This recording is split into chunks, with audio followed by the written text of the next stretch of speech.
Hello, barflies. Sorry, it's early morning and we recorded the GG Allin episode and realized that we forgot to draw a name for the next month's Patreon. So I'm going to do that real quick now. Yeah, who's it going to be? All the Gallaghers are out. You don't have to worry about that anymore. Actually, Charlie was great. Christine Huey. Congratulations, Christine Huey. You will get to choose a song for August. Bye, guys. Am I recording? Okay, I think I'm doing it right. Hello, barflies. Hello, Diane and Ben. I'm so excited you guys asked me to read this story. I just love reading stories to my grandchildren, so this is very special to me. Sorry if you hear my dog snorting. Okay, today we are reading The Not Very Wonderful, Actually Terrible and Horrifying Life and Career of GG Allin. Oh my God, this is what you guys want me to read? Okay. GG Allin was born Jesus Christ Allin in Lancaster, New Hampshire. His parents actually named him Jesus Christ, which set him up for a normal, wonderful, long life with a beautiful family and children, and he died peacefully of old age and went to heaven. Well, that's not what the cover said. That's actually wonderful. Oh. Wait, none of that's true. Apparently that's a joke. Okay. Gigi's dad was a homicidal religious fanatic. So naturally, Gigi didn't do well in school and fell into drugs and alcohol and played in bands with names like the Scumfucks and the Texas Nazis. Sometimes on stage,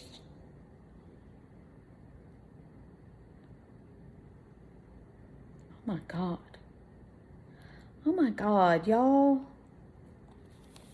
Okay, you know, I'm an old Christian woman with incontinence issues myself, so I don't think I feel comfortable talking about this particular Jesus Christ. Yeah, Diane and Ben, I'm sorry.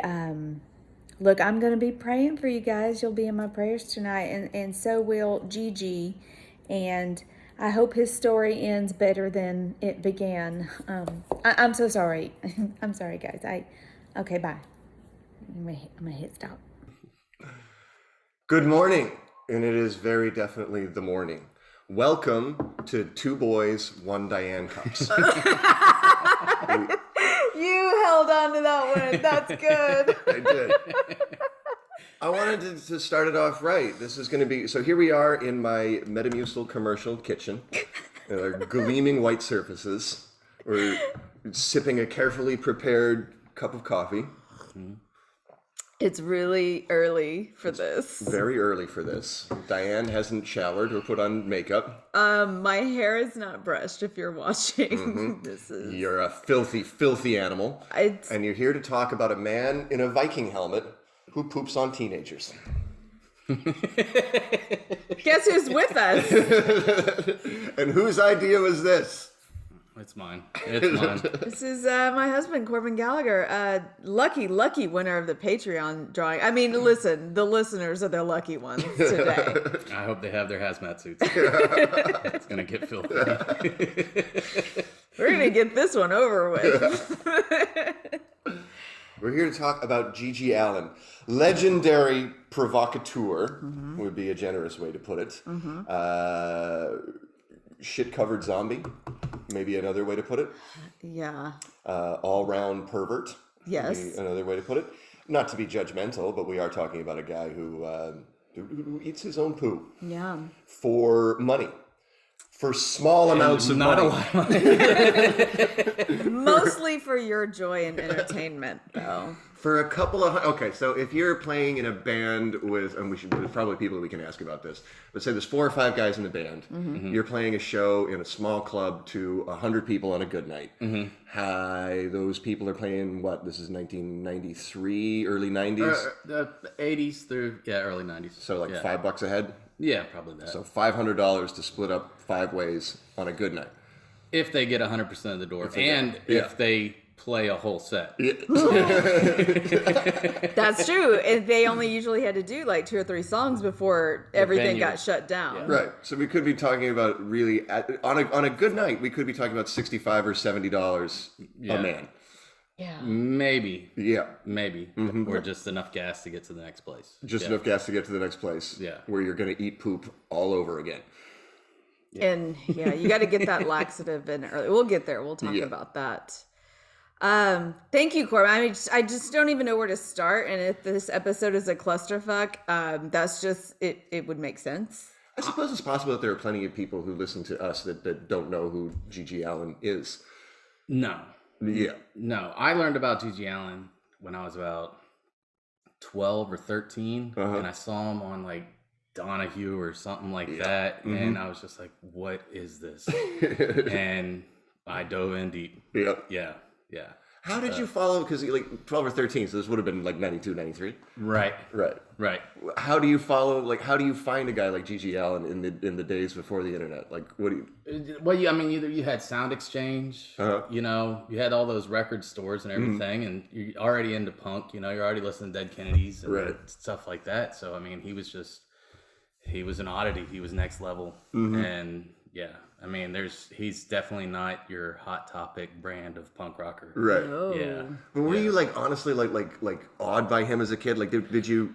I mean, other than like being amazed by the freak show is one thing, but like, did you admire him in any way beyond that? No. Thank God.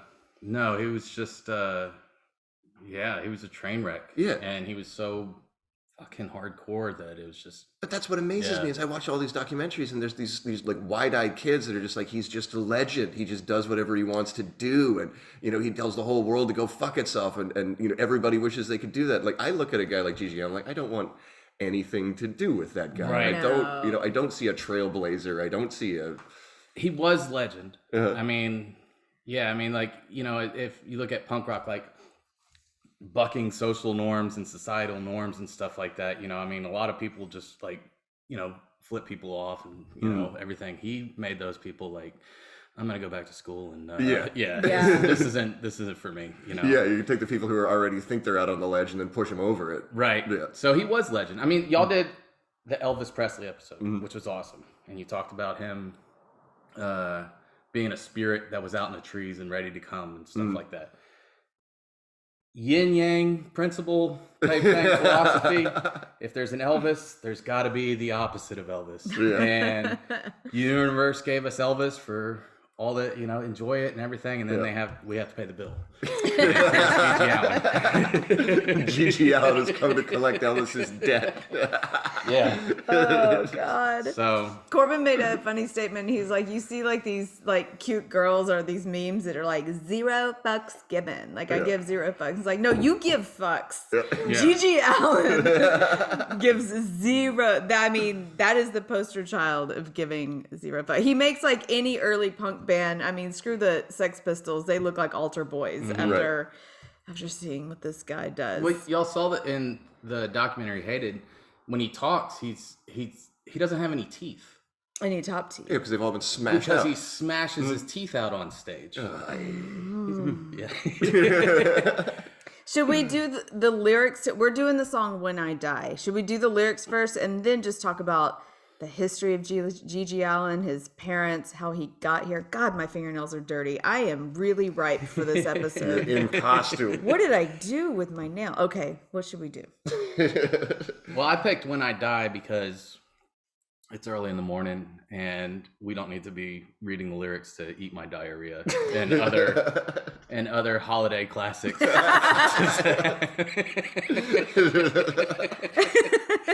It's not Christmas. So When I Die is the most palatable one you could read right now.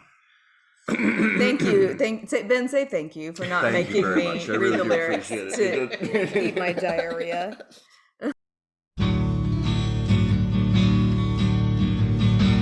When I die, put that bottle in my hand. All these years on earth, it was my only friend. When you dig a hole and gonna bury me, put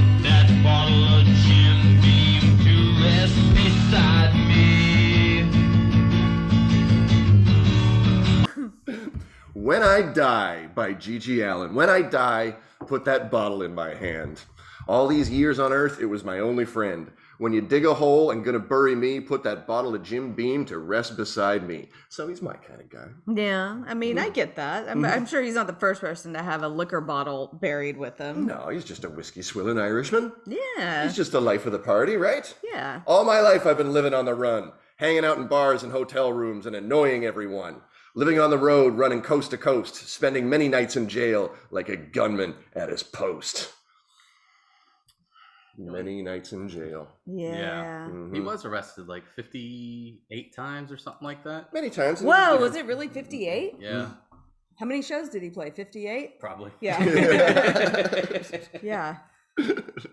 So he wasn't arrested for like petty theft and like Oh no, he was arrested for a lot of assaults. So, and yeah, stuff. assaults, public lewdness, you Yeah. know, those kinds of things. We think of like everything because he would literally I guess the whole idea behind his show was that not only is he going to push himself to the largest extreme that he can, but basically like more or less by buying a ticket to his show, you're consenting that he's going to do whatever the hell he wants Yeah. to you. Like Yeah. his whole idea was like rock and roll excess, right? You know, if you're Motley Crue on stage and you feel like you've got sexual rights to all the ladies in here, Right, GG Allin has sexual rights to every person in there. right. And not just sexual rights, but pooping rights. You're going to get peed Yeah. on. You're going to get pooped on. It's- You're going to get bled on. it's a Gallagher show to the, like, and for the young people listening, I'm not talking about Shameless, and I'm not talking about me. Like, there was a comedian named Gallagher that would like take a sledgehammer and bust really sweet things like fruit and watermelon, and it hits you in the face. Everybody bring those big tarts to hold up in front of them. And they just loved it. That GG Allin would throw a chair at your face and then rub a banana down his ass crack and throw the banana at you. Yeah. And that's just the warm up.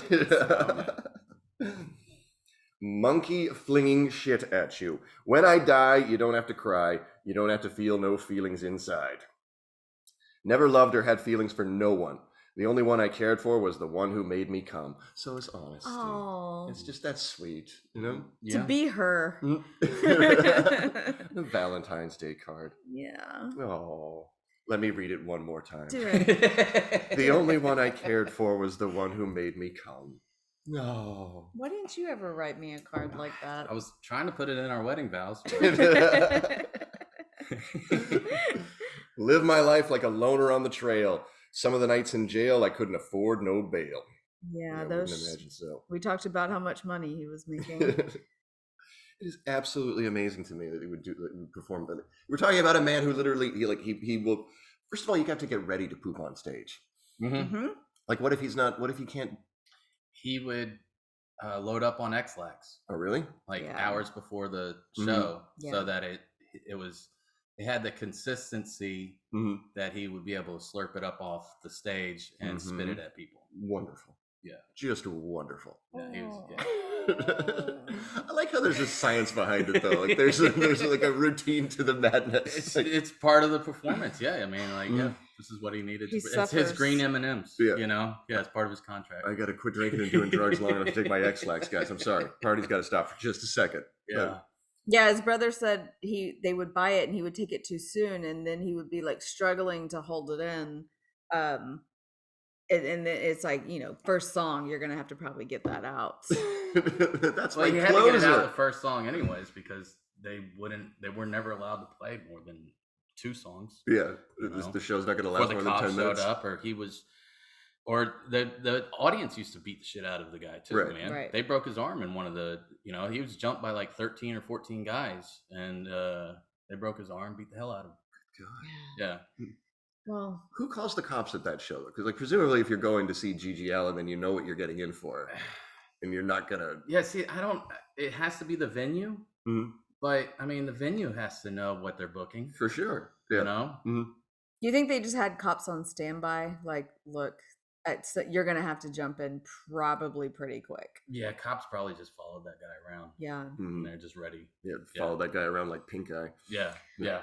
Well, and we'll get to this, but he forever said he was going to commit suicide on stage, and knowing that that's a possibility, and it's like, well, is he going to turn the gun on other people too? I feel like you'd have to have a cop on standby once you know that's in the air. And I would not put it past him to shoot a bunch of fans Yeah. before he was like that. Some of the fans were there hoping he would do it. Yeah. Which is okay. Just proper rock and roll death cult stuff. Yeah.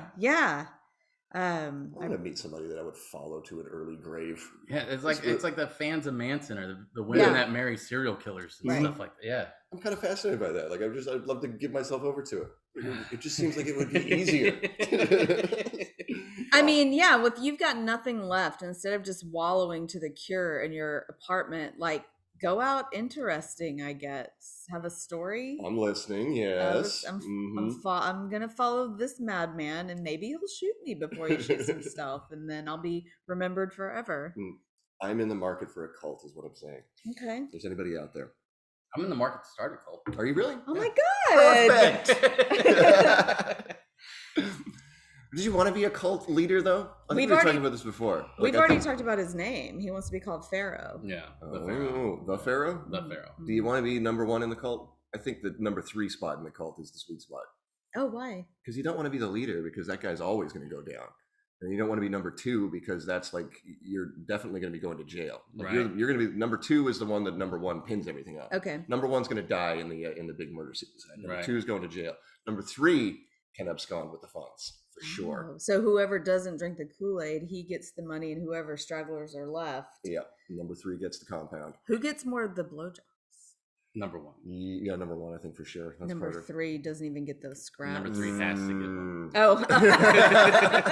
Might want to rethink this, Ben. Was it in The Office? Creed said he's been both a leader and a follower in cults. He goes, as a leader, you make a lot more money, but as a follower, it's a lot more fun. Creed was like one of the best characters on that show. He doesn't get enough credit. All right, where did we leave off? Couldn't afford no bail. Okay. Yeah. No one to call, no one to see me through, so I bought a gun one day and I came gunning after you. See, that's what I don't mean to pick on this poor soul. But he does, like, I just sense a lot of fear in him. You know, like I don't see like a strong character. I don't see a brave man. Like I just see like this. Like all I see is just like stay away from me. You know? Yes. It's like Don't touch. This Like is- a human, do not touch. This is a sign. peacock if you've ever seen one. I mean, yeah, shitting on stage is the best way to get people to get the fuck away from you. Right. Yeah. But, you know, I mean, no one to call, no one to see me through. Apparently, he'd never had any friends. Yeah. You know, I mean, Merle, his brother, was pretty much his only friend that he ever had. And, I mean, the GG Allin Murder Junkies, or whoever he was touring, or whatever part of band he was, they didn't tour with other bands. Like, nobody wanted to be on the tour with him. Nobody wanted to be on a bus with him or in a van or anything like that. I mean, even the band was friendless. You know. Well, the drummer spoke nicely of him. He talked about in that interview in Hated, he was saying there was like this dichotomy of him where he's like a madman, but also the sweetest person he ever met. The drummer was also a convicted. I'm just saying he had a friend. Predator. Saying he had a friend. Was a convicted predator, and he was equally as insane. Yeah, he was pretty out there too. Yeah. The drummer would drum naked. Yeah. He was like completely naked. And then after, you know, pounding the skins and everything like that, of course the drumsticks are going up his butt. Yeah. Like, how could you not put the drumsticks up your butt? You've already made the promise. It's Chekhov's drumsticks. Chekhov's butthole. Give the people what they want. My point is he had a friend besides Merle. Yeah. And, you know, Merle, thank God he did have Merle, because, you know, Merle was his older brother who grew up in the same god-awful household that he did. So I'm glad he wasn't just left completely alone in his madness. Yeah. Let's get through the lyrics, then we'll talk about his childhood. Okay. Living on the road, playing scumfuck rock and roll. I'm on the road and I haven't got no home. Never lived nowhere long enough to call home. I'm just an outlaw scumfuck playing my rock and roll. So that's the creed right there. Scumfuck. Yeah. Outlaw scumfuck. Yeah. Never had nothing that could keep me satisfied except my booze and my drugs and that woman by my side. That's not a bad life. That's not too bad. That's all right. I know plenty of guys who would be happy with I mean, yeah, most outlaw country singers, this is like the recipe for their whole life. Just like Willie Nelson. Yeah. Exactly. This is just like Willie Nelson. That almost sounds like a Willie Nelson lyric, but then it takes a little bit of a turn. She was no woman, but she's good enough for me. She's got that cunt between her legs, and that's all I need. Again, where's my poem? I'm sorry. Oh, so when I die, put that bottle by my side, bury me with my old Jim Beam, and I'll be on my hell ride. When I die, down to hell is my final destination. There's a level of determination to this man. Yes, and he had no illusions about where he was going to end up. He knows his fate. Yeah. And and I think when you get down to brass tacks, most people, like if you said hell is real, they would be afraid of it. This is the one person on earth who I believe is going there with a smile on his face. Like, burn me, put the cigarettes out. I mean, what are we doing today, Satan? What could you do worse to me that I haven't done to myself? Surprise me. When I die, put that bottle by my side. It's the only friend I've had in life, and it kept me satisfied. Living on the run, you'll never take me out alive. I bought a gun. I'm leaving now. Bye-bye. Bye-bye. Bye-bye. Yeah. He never got to do that. He never got the chance to kill himself on stage. And it's really, to his fans, very upsetting. Yeah, it could have been it's one of those what if, what could have been stories. It really is. Yeah. Yeah, I mean, how many times have we seen that? So when I was reading these lyrics, I thought so much about the story you told last week about the guy at the bar at the strip club. And I was just like, he got to do it. GG didn't. And then that famous newscaster that did it on air. No, that was the Bud Dwyer guy. Yeah, that was he was a councilman. Yes, yeah. But he was on the news, right? And then he just pulled it out and did that. I don't know if GG, maybe he would have done it. I don't know. I think he wasn't. I don't think he was ever going to do it for like 3 straight years. Yeah. And I don't know. I think he was always headed towards, because he died of a drug overdose. And I think that was always the direction it was going in. Like, I could even see, like, even if on the night he was just like, okay, I'm locked in, tonight is the night. Like, he made the announcement. It wouldn't surprise me at all if just to key up and get in the right mindset to do that, he would take too many drugs and die of an overdose. Right. Yeah. Like, I just don't think it was ever in the cards. Well, he also had this, for some reason, like he wanted to do it on Halloween. Yeah. And then every Halloween after that, he was in jail and he couldn't make it happen. Yeah. So let's tell the history of GG Allin. Do you want to take this one, like how it started? He was born in New Hampshire. His real name was Jesus Christ Allin. On his birth certificate. It's biblical. Yes. Yeah, because his dad was equally insane and probably would have been a homicidal maniac as well. He dug graves for the family, for the children, stuff like that. And in the basement. Yeah, kind of like that in Princess Bride, get a good night's sleep tomorrow. I'll probably kill you in the morning. Yeah. That was Thanks, Dad. That was his childhood. That was his childhood. So he could literally point to the graves that he dug in the basement for the whole family, like, behave or don't behave. Be good and I'll still kill you. Yeah. Your grave is already dug? Yeah. This is the most brutal parenting thing I've ever heard. And he grew up in a cabin with no running water this wasn't the Depression. This was the 70s. Right. He grew up off grid, completely off grid. In a cabin with no running water or electricity. Just like Dolly Parton. There's so many parallels. I mean, Dolly and Willie. But yeah, I guess her dad wasn't a homicidal religious fanatic that threatened to kill her every day of her childhood. I mean, growing up in a house with no running water, you lose your fear of poop very quickly. That's true. It's just all around. It's just part of your life. Yeah. Your dirty little manger. So then he went to school and wasn't a good student. Got picked on a lot. Yeah. Yeah. For what? Probably smelled wonderful. They just said, he never fit in. He wasn't a good student. Kids bullied him a lot. See, guys, this bullying campaign is real. If you bully a kid, he's going to turn into GG Allin. He's going to throw diarrhea at you at one point. And then, we can just fast forward to high school where he just started being the punk he was destined to be, playing in bands, doing drugs, stealing cars, breaking into shit. Yeah. What were like some of the first bands he was in? The Scumfucks and the Texas Nazis. But he did early on. He did. I think he was doing his first band. He just did like Aerosmith covers and stuff like that. And but later on, I mean, like I have his greatest hits on my iTunes and stuff, and it's a very strange like mix of music, because some of it's actually pretty harmonized, and then some of it's like kind of countryish, and then I mean this one, When I Die, it's kind of a country for sure ish sounding song, but like, and then it's the other stuff is really out there. Yeah, it's just like screaming and just as offensive lyrics as you can possibly put down and stuff. Yeah. So it was a very broad spectrum of music that he was into. He was just never good at it.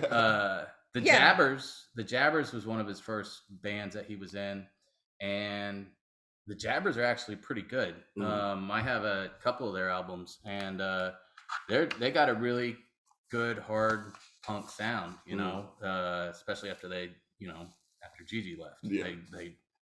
They got much better. Yeah. They were better by association. Yeah. Or lack of association. Yeah, they said that he covered songs by Aerosmith, Kiss, and he loved the Ramones and the Stooges, and he loved Alice Cooper. Yeah. The Stooges were great. Yeah, everybody should love the Stooges. Before we get too far, I forgot, this is kind of important.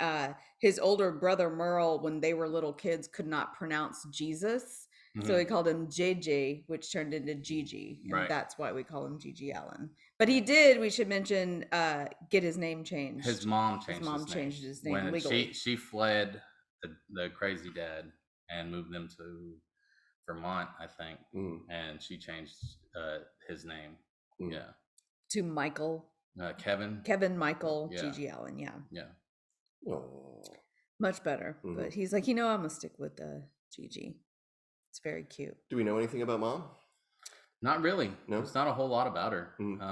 She left. Yeah, she did get away from him. Yeah, and she did take the kids with her. She didn't leave them with. So I mean, that's a plus right there. Right. Yeah.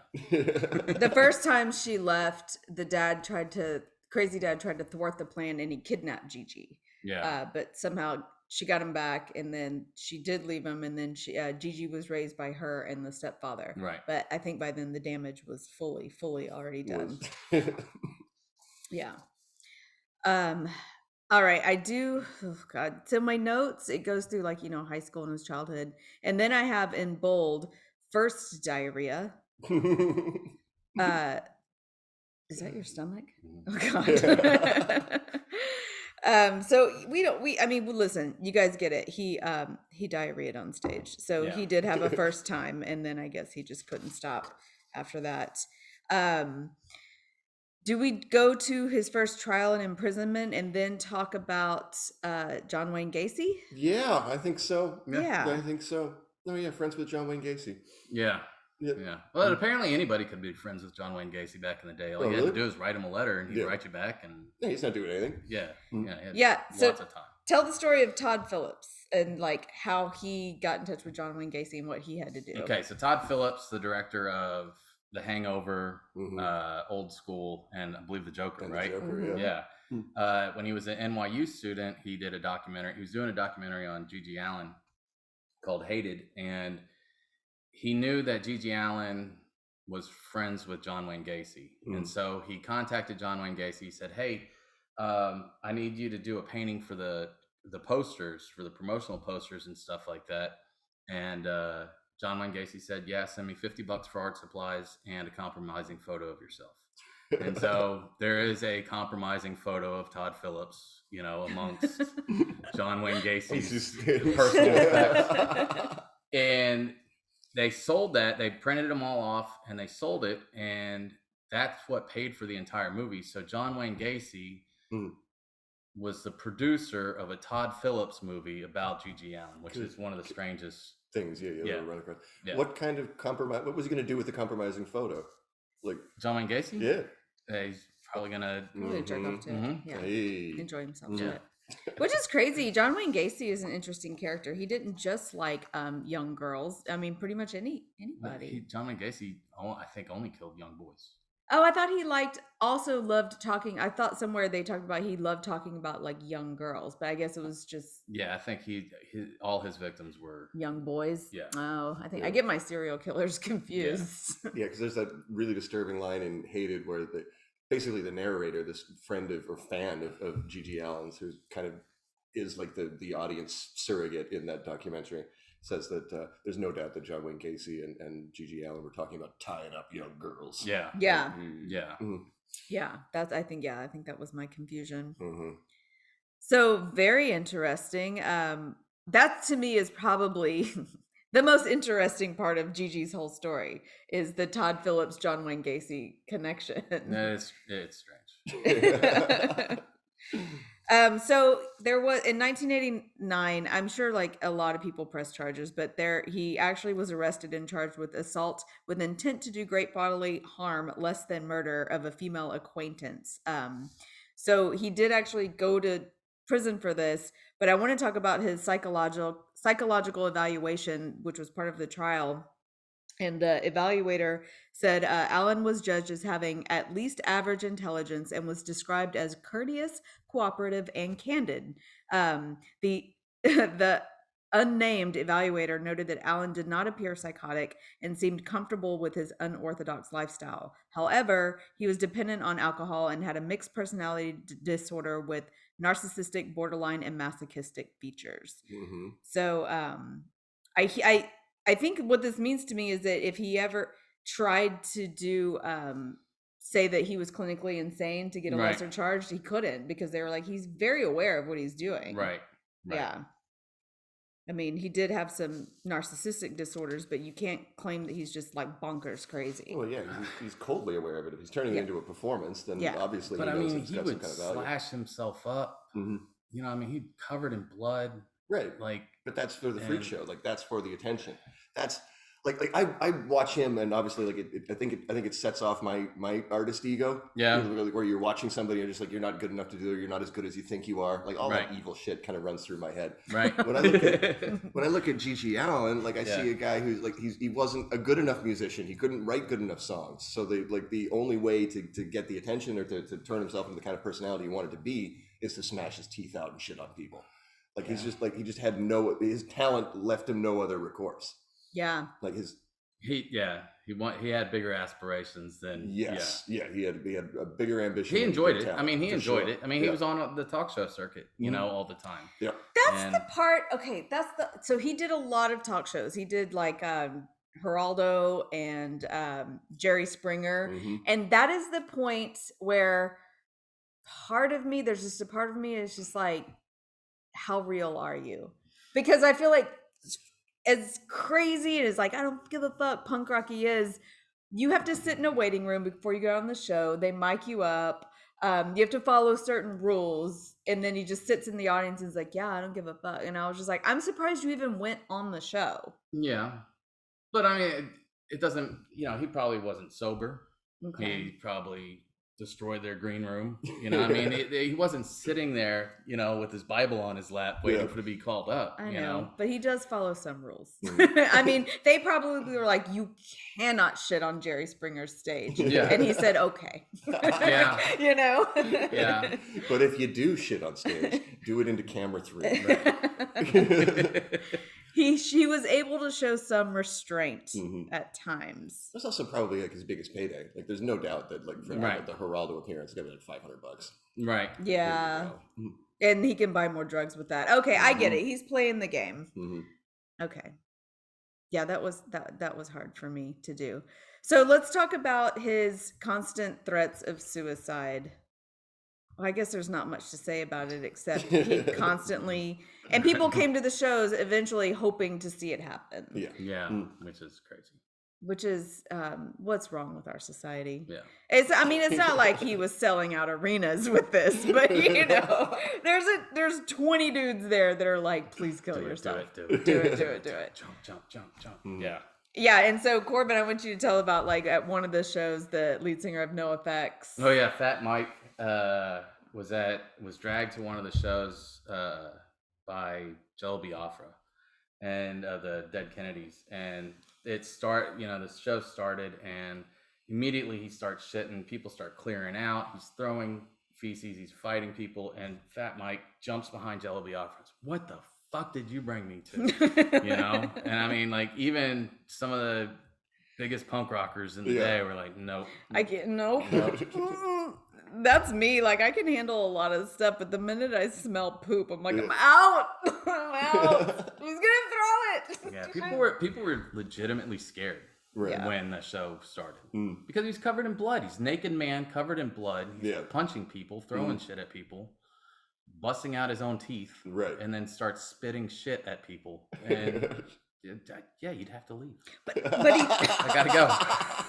But he did have restraint. So Todd Phillips, he had a crew, and he had to print these. Tell about the orange stickers. He had these big orange stickers because Todd Phillips is saying this guy is a legitimate schizophrenic psychopath, and so he had these big orange stickers printed, and he would put them. The crew would wear on their shirts and stuff. And he told Gigi, he said, "Hey, look, fucker, don't hit anybody with this giant orange sticker on there. Kids that are doing this for free, doing this project for free, don't hit anyone." And there is a part in Hated where you see Gigi going after people and stuff, and then this one guy, he's holding up his shirt, and Gigi's like moves on to the next guy.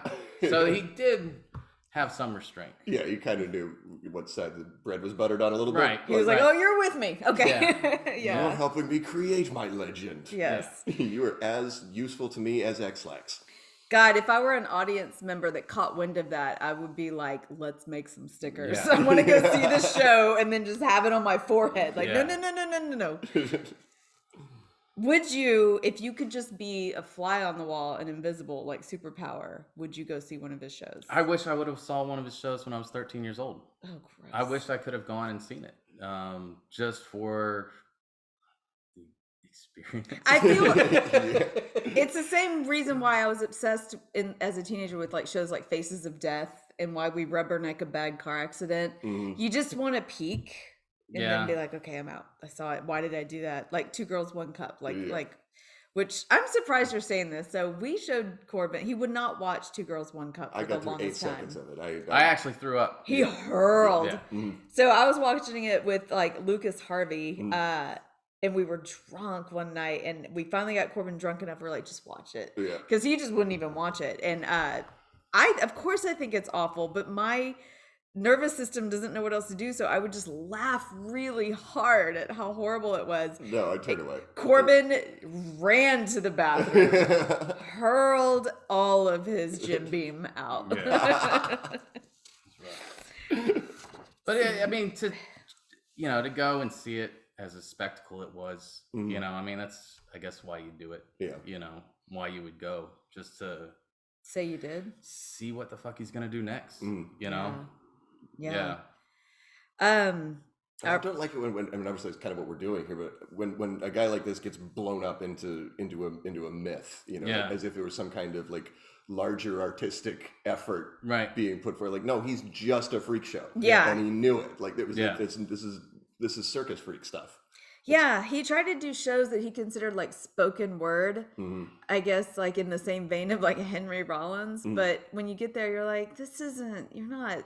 He doesn't have anything to really say. Nothing to say. He's not prolific or, like profound or in any way or anything like that. It's just, Well, he had a manifesto. Of course he did.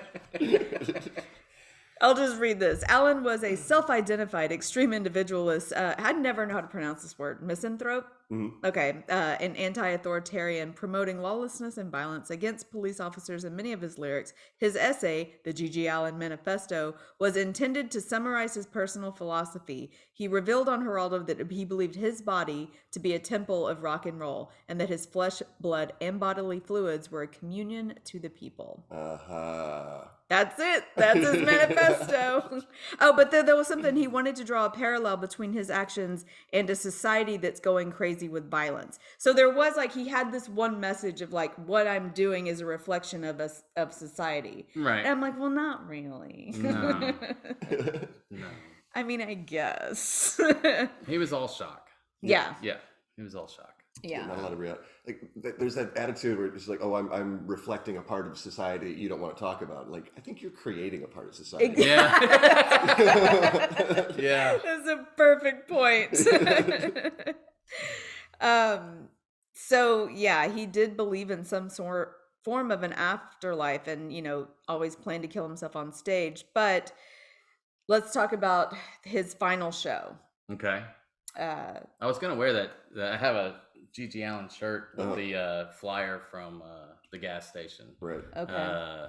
From his final show, and it lasted 2 songs. But then there was an after party. So So it turned into, they shut down the venue. Lights going out, all the electricity. The whole building is shut down. Yeah, it's in Manhattan. They shut everything down, and it turns into a riot. There's, and he's running down the street naked. And he has everyone come with him, like follow him. Yeah. The show is like a parade. Yeah. Yeah, and he's right. And this is, it's just a perverse, dirty Andy Kaufman milk and cookies. yeah, this isn't like 3 o'clock in the morning. This is like the sun's still up, right? Wow. I didn't picture that. Yeah, so he's going down the street naked, covered in blood and shit, and all these fans are fighting out in the streets. Cops are fighting the fans and stuff like that. He gets away to Johnny Puke's house. His friend's name is Johnny Puke. Yeah. Of course it is. And he's there with Todd Phillips and Merle and everybody like that.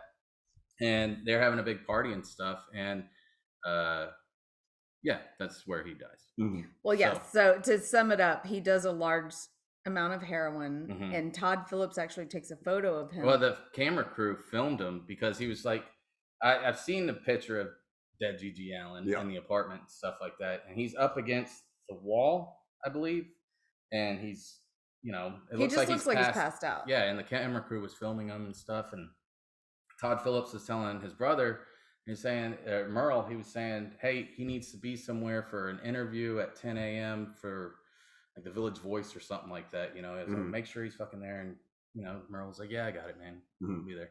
And Merle called him the next morning and was like, yeah, GG's dead. He was dead when you were filming him at the party and stuff. And that was it. That was GG Allin. That was the end of GG Allin. Well, his funeral is worth talking about. Yeah. Briefly. The funeral. Tasteful send-off, was go it? Ahead. Of course. At first it was. I mean, the mom was there, the family and stuff like that. And then everybody went, like the typical wake type thing, the Irish, the buddies hang out a little longer so they can drink and stuff. And then they did this thing, which they said there was actually, when I say tasteful, I mean Merle said this part is not allowed to be filmed or photographed, but they basically did a weekend at Bernie's with him after that. Yeah, there was fans pissing in his mouth, shoving drugs and cigarettes in his mouth. Yeah, it was a weekend at Bernie's. They did a lot of things with the body, and the body was never embalmed, never washed or anything like that. So from the time he was dead till the time they made the funeral arrangements and was burying him, that whole time his rotten corpse was decaying, right, and covered with good best he ever smelled, dude. Well, so they said they did bury at his funeral. Allin's bloated, unpreserved corpse was dressed in his black leather jacket and trademark jockstrap. Allin was buried with the bottle of Jim Beam beside him in his casket, as requested in this song that we covered. Allin's funeral became a low-level party. Friends posed with his corpse, placing drugs and whiskey into his mouth. As the funeral ended, his brother put a pair of headphones on Allin. The headphones were plugged into a portable cassette player, which loaded a copy of the Suicide Sessions. On a side note, these like after party things at a funeral and stuff. I was told a story. I don't know exactly how true it is, but my great uncle Tom or something like that. All right, very Irish person. The rest of the family hated him because he always drinking, stealing Thanksgiving dinners and most stuff Irish like that. story I've ever heard. He was at a wake once with his buddies, and after everybody left, they stole the body. Right, they took it to the neighborhood bar and they propped him up in the seat and stuff in the little booth, and they proceeded to buy drinks all night long on his tab, and then left the body there and went on home or to another bar or something like that. Just left him. And left the dead body there. So it's not uncommon to have one last, send off. Yeah, with your buddy. It's, again, really funny, except for the bartender and staff who are like, what do we do with this? Oh yeah, the rest of the family apparently hated him. All the kids loved Uncle Tom, but yeah, the adults. It's a very dull night in the Irish pub if there's not at least one body left I behind. guess so. If I'm going to move to Ireland with you in later years, I guess I got to get ready for this type of behavior. All right, is this a good spot to see how Jeremy Essig connects Tommy Stinson to? Yes. All right, let's watch it together. Hey friends, welcome to one of my most anticipated moments of 2021, Ben reading GG Allin lyrics. And while the outcome may birth a fairly wide lane of new Patreon subscriber suggestion, the line between Kevin Allin to Tommy Stinson is pretty direct and goes through his brother, Merle. Before joining his brother as the bassist in Malpractice and the Murder Junkies, Merle Allin was the bassist in the original incarnation of Cheater Slicks, playing on the band's debut album, On Your Knees. And while that Columbus by way of Boston band may not be super familiar to anyone who didn't spend time in Ohio record stores in the late 90s, Cheater Slick's song Ghost would be covered by Mudhoney on their album Tomorrow Hit Today, the band's first album recorded outside of their native Seattle. And why would Mudhoney travel all the way to Memphis to make their last major label album? To work with famed producer Jim Dickinson, who also produced the Replacements' Pleased to Meet Me album, which of course featured bass from Tommy Stinson. So the Murder Junkies to Cheater Slicks to Mudhoney to Tommy Stinson. Corban, this was a brilliant idea, and I hope it only yields more in the same thinned out vein. Back to Diane and Ben. Jeremy, don't encourage this. Oh my God. All right. Anything left? Any more shit to leave on the table before we wrap up? I think we covered it. I think Well, I'm gonna go get some Lysol wipes. I do think that he was you can't say high watermark, the bedrock or the rock bottom of punk rock. Yeah. I mean, once he died in '93 and his antics went with it, nobody else is going to top him as far as who is the most punk or the most extreme. Yeah, and it's almost like there's that lane to fill. Like once he started going in that direction, there was definitely going to be somebody who was going to be, become like the most extreme performer. Right. And then it became, then you had the corporatization. Yeah. You had the big Rancid on MTV and stuff like And that. then But Blink 182. it was very toned down. Yeah. But I mean, that was the high watermark of punk rock. You could see where it, and everything started to recede from there. Mhm. Yeah. People came to their senses. He really went out on bottom. Yeah. Corbin nailed it when he said GG Allin was the Beetlejuice of the rock and roll industry.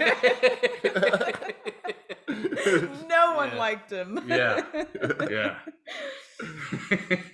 It's kind of like so it's pretty juvenile to be flinging your own shit at people. Certainly. It's pretty juvenile to be smashing your own teeth out, right? So like if he was still around today and trying to freak out like 50 and 60-year-olds, it wouldn't be more extreme. Like it wouldn't be more bodily harm. It would just be like more lame. Yeah. I'm surprised he died at 36, right? Right before his 37th birthday. I'm amazed that he lived that long. Yeah, that's true. With the amount of heroin and everything that guy was, and how reckless. It's amazing that we lose Jimi Hendrix and all those guys at such a young age. How did he surpass the 27 Club? 27 Club didn't want him in. They were like, you have to keep living. You can't be in our club. No. Beetlejuice. Yeah, so that's GG Allin. Yeah. He was fascinating. I mean, from afar, he was fascinating to watch. Yeah. And as a kid watching him, I was amazed. Yeah. Yeah. It's a shame he never played a venue big enough to have a balcony. I'll have balcony seats to GG Allin. Thank you very much. With your little Nosebleed. umbrella. And the nosebleeds, they actually break your nose. Yeah. All right, Corbin. Well, I'm glad this is over with. And thank you so much for for this. All right. Next week is going to be a very exciting week. Corban said I shouldn't say it's the most special guest we've ever had because all of our guests are special and we love all of you. But it's a very exciting guest. Next week, we will be discussing Centerfold and other songs by Jay Giles Band with the hilarious Doug Stanhope. You guys are in for a treat. Looking forward to it. All right. Thank you. Are you going to Vogue with us? No, you're not going to ask me how I promote myself? Sure. Promote yourself, Corban. I'm not on anything. Don't follow me. Don't look. Don't look me up. I don't want to talk to you. He's on Instagram, but it's private. You have to be a very special friend of Corban's to see his pictures of our son. All right. Ready? And Vogue.